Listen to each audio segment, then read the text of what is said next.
Okay, playing music from sheet music, the 1 and 2 finger method. It's a bit of a mixed blessing. I find I can learn a song from sheet music, but I really can't play a song from sheet music because this is a visual method of playing. I have to look at the instrument to know where I'm putting my hands. So if I take my eyes off the sheet music to look at the instrument, I'm lost when I look back. On the other hand, if I don't take my eyes off the sheet music, I won't know where I'm playing.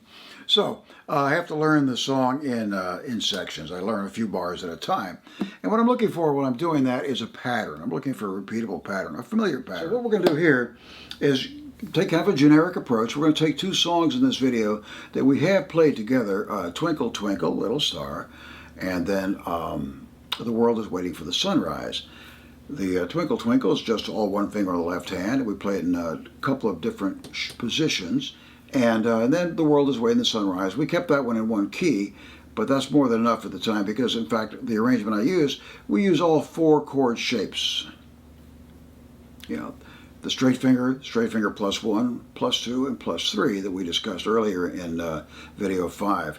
So we're going to use all those shapes in that arrangement. And again, these arrangements are just mine. It's the way they sounded pretty good to me. You're under no obligation to follow them religiously. Play it any way you like.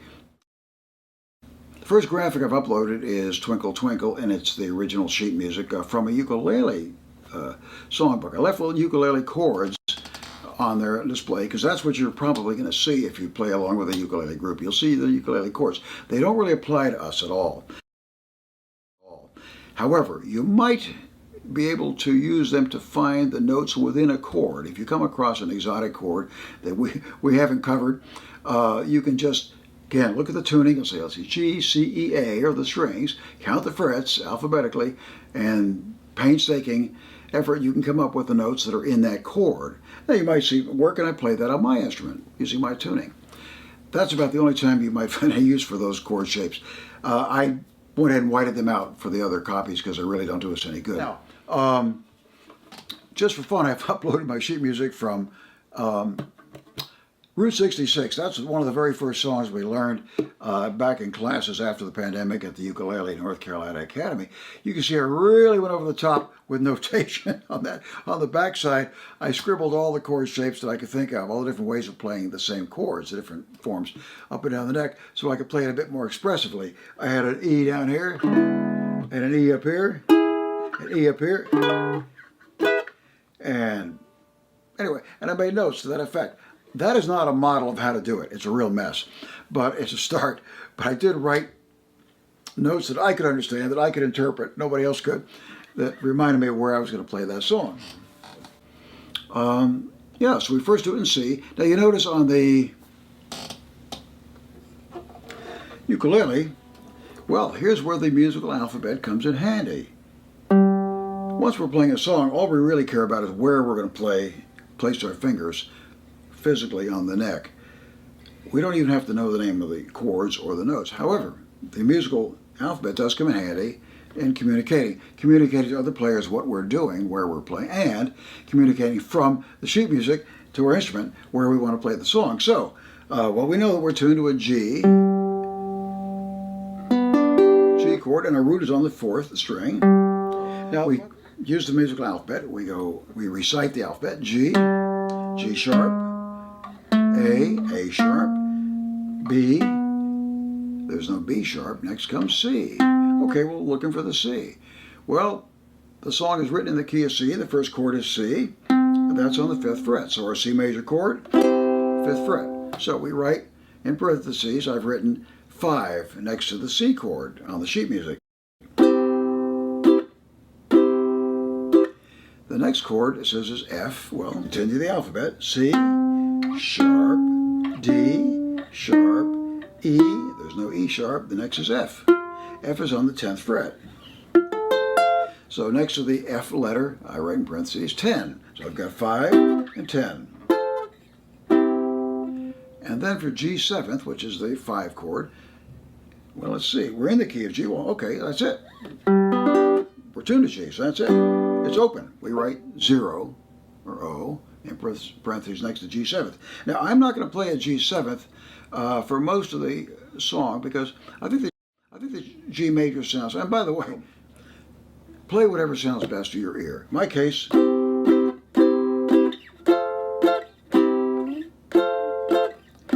G major sounds better at this point. G seventh, it's a dominant seventh. It's a little darker, but I will end the song with that. So we play the whole song with just the G major. A little brighter at the ending. The seventh. Got a classical ending. Think of a hymn in church and they end like.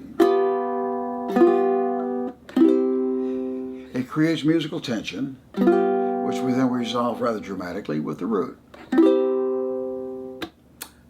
That's all we did. We just wrote the fret numbers, and that's all the system is going to be. Any sheet music I have, whether it's Route 66 or Twinkle Twinkle Little Star, no matter what it is, I'm going to write the fret number or numbers next to it. We'll jump. Well, okay. Now we do the same thing in the key of G. In the key of G, why that's open.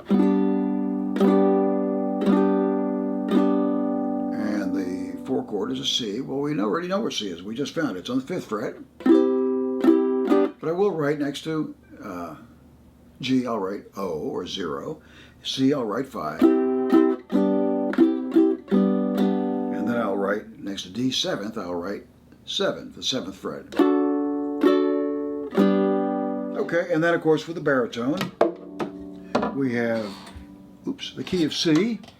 Well, let's see what that is. Now, up the alphabet, we know we're tuned to an open D chord, D major. So our root, 4th string is a D. We just go up the alphabet.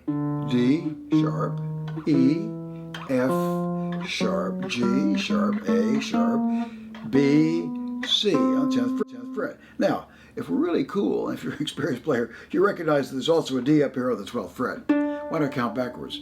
D, C sharp, C. It's a shorter strip. Either way, you end up at the 10th fret. Okay, so on that sheet music, when it says C, I'll be writing in parentheses 10. Now, the 4 chord is F. That's the same. However, where's F on the baritone? Well, D, sharp, E, F. F is on the 3rd fret, so I'll write 3 next to F. 10, 3, 10, 3. Is still G 7th. Well, where's G? E, F sharp, G, 5th fret is G. So it's going to go 10, 3, 10, 5. The 5 chord is on the 5th fret. Again, the purpose of all this is not for you to learn the song, but to learn how to learn the song. To find the chord on the instrument and write its position, its location on the sheet music, where you can repeat it easily. And for those kind of odd shapes, until I learned them, I would draw a little diagram on the back. I would show the strings, and I would put I would show an X for the strings I don't play, and I would put O on the strings that are open, and I would put the number of the frets for my fingers. This one here, you would have an X on the 4th string, meaning don't play it. And you'd have O on the 3rd string, and then the number 4 on these 2 strings. And then this one, of course, would be O, O, 2, O, O, O, 3, O. Those would be the. Okay, The World is Waiting for the Sunrise. I played that one on the baritone. If you don't have a baritone, of course, you can play the exact same position on the ukuleles. It's got a kind of cool sound too, because rather shrill when you hit that G minor 6 up there on the 13th and 14th fret.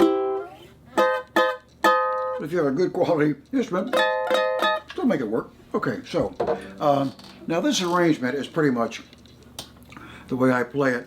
You're not under your obligation to play it exactly the way I've written this out. The 2nd chord, the G minor 6, I think the original sheet music called that an E minor. It didn't sound right to my ear.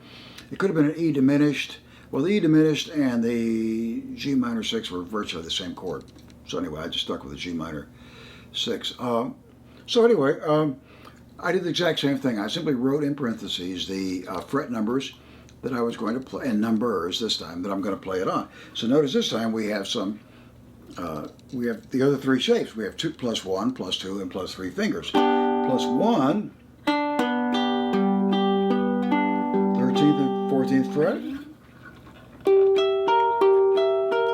So we wrote 13/14, and above it I wrote plus 1. It can't get much more graphic than that.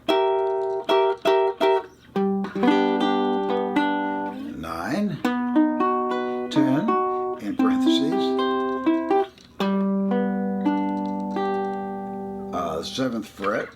Our 5 chord is open. I didn't play it, I didn't like it as a 7th, but I did actually add an augmented chord. Just a matter of personal taste. I like the way it sounded. You may play it as a 7th. You may play it as a G major, D major, sorry, instead of a D7 or a D augmented. I thought it just sounded more dramatic as an augmented. Can I walk up to it?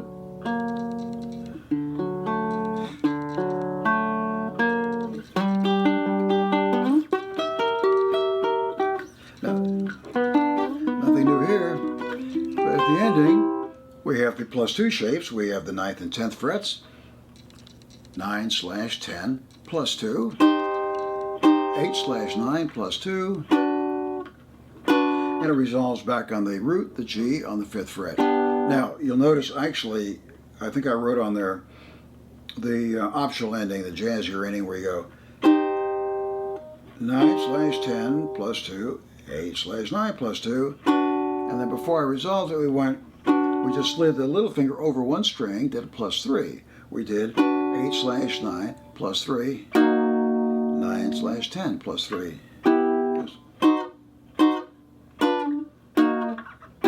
Could end there on the G6, or you walk back down to the 5th fret. It's down on the sheet music. Okay, take a break, and after you've mastered these two, okay, the idea here now is for you to start notating on your own sheet music, much as I attempted to do on Route 66 3.5 years ago. It was crude, but it was effective. I actually learned the song pretty well by the time I got done. Okay, now in the next video, we're going to take a look at a couple of songs that we're not familiar with, that we have not played together.